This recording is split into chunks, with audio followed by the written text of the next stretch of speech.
Just a quick warning, this is a sequel, and there may be minor spoilers for the first one in this review. I gave Star Wars Jedi Survivor a shot, on PC. Even after waves of people shouting, broken game, broken game.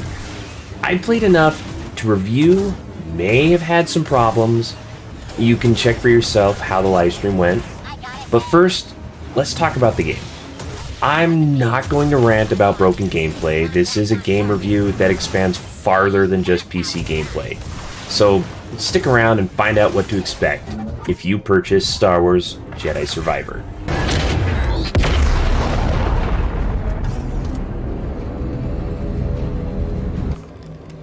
What is that? 5 years after the closing of Star Wars Jedi Fallen Order, Cal is sticking it to the Empire any way he can. In the time between then and now, he has parted ways with his old crew, but still has friends to help him in his fight. Much like the first game, Fallen Order, this one will take you back and forth, fighting your way through many planets, discover new skills and old mysteries, making new friends and reconnecting with old ones, all while watching the epic story of Cal Kestis unfold.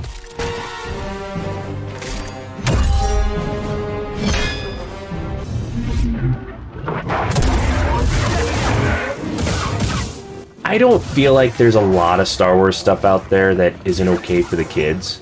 The language is clean, and there isn't any blood. There is, however, dismemberment. All over the place. Fighting with a lightsaber that can cut through almost anything, that is a natural occurrence.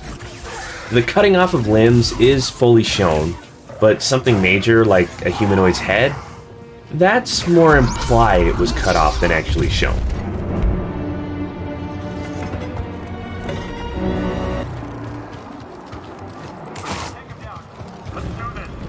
First off, I gotta say how much I appreciate and love how a sequel will keep previous abilities and equipment obtained in the first one.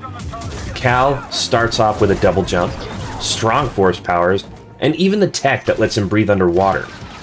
The only thing I noticed missing was BD's hacking abilities.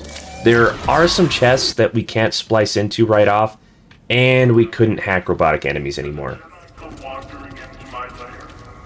This terminal will have to wait. Cal started with the previous lightsaber stances as well. Single, dual wielding, and double bladed, all having their own uses in combat. Later in the game, he gains a couple more, so there's a lot to choose from. A major issue I had with the stances was the fact Cal can only have 2 equipped at one time. They're all different configurations of his lightsaber that can be adjusted on the fly, so why can we only equip 2? So I had to decide what I liked the most or what was most useful for what was coming up. And they could only be changed out at meditation points or a workbench.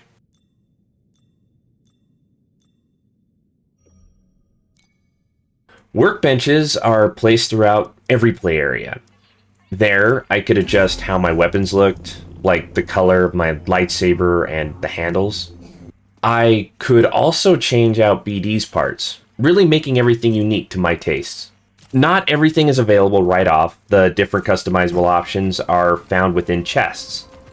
Very rarely did a chest have something useful for gameplay. Almost all of them are cosmetic related. Some were hidden away, while others were out in the open, really easy to find. I could also customize Cal's looks, like his clothes and hair, but I didn't need a workbench for that. Cal can change his design wherever from the menu screen. I guess using either the Force or possibly glue, his hair could change lengths and looks. I was sad to see that the Mantis could no longer be customized, but with all the new options, it kinda sorta makes up for that. This game, like the last, has some minor Souls-like mechanics. Dodging and blocking in between attacks being paramount to survival. And the loss of XP on death. The only way to get that lost XP is to damage whatever beastie took me down. Falling to my death might be a different story though. If I fell down, I would end up on the land right before I fell with a little health missing. So I could eventually die to falling, and I think I would lose all of my XP and not be able to get that back.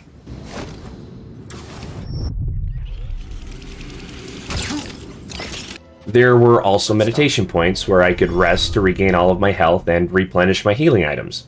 But that would also bring back all of the enemies I had beaten so far.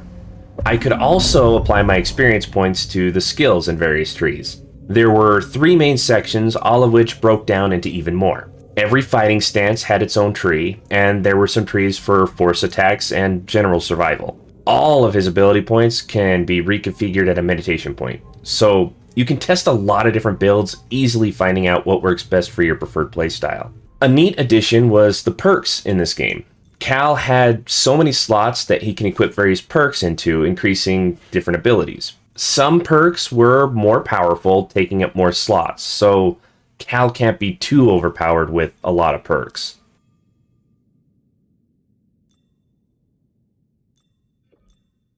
The galaxy is a large place. There is a lot to be discovered. Every now and then, Cal would find a special item like a pretty rock or some old technology. These things could be used to purchase special items from specific vendors. Most of the items are cosmetic related, but there are some that could really benefit gameplay, making the scavenger hunt worthwhile. If you want all the different hairstyles and such, you will have your work cut out for you. There is a lot to buy. Thank you very much. Done. One absolutely beautiful boon added in this game would be fast travel. I was so annoyed with the lack of fast travel in the first game, I had to rant about it in that review. Now, it's not a perfect fast travel.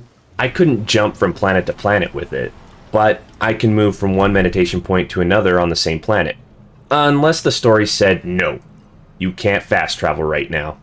It wasn't necessary during the story, but when it came time to go back and explore old areas for all its secrets, fast travel was amazing.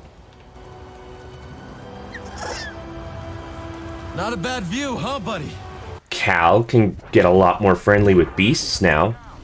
Some he could mind trick into fighting for him, while others he could befriend and ride.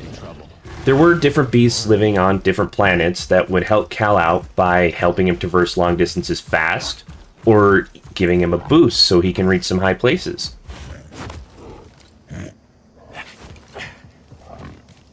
Now, Star Wars Jedi Survivor is a big game.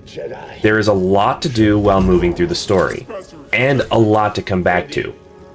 It had that annoying situation where I could see all sorts of puzzles that I couldn't solve because I needed a special ability or item to get there. So, however long into the game it took to get it, I had to remember where those damn spots were that I could access with my new abilities. I've said it before, I'll say it 100 times. I hate that.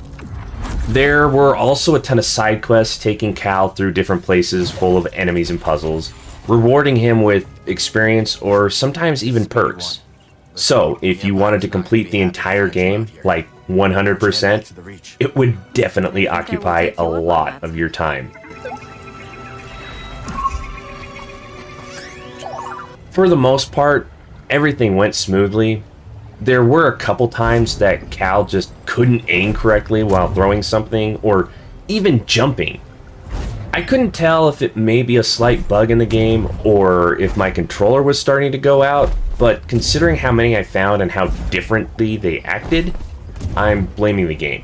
And it may just be the PC port as well. There was a part where I wanted to jump forward onto another beam, and I kept just veering off to the right every time I jumped. Why?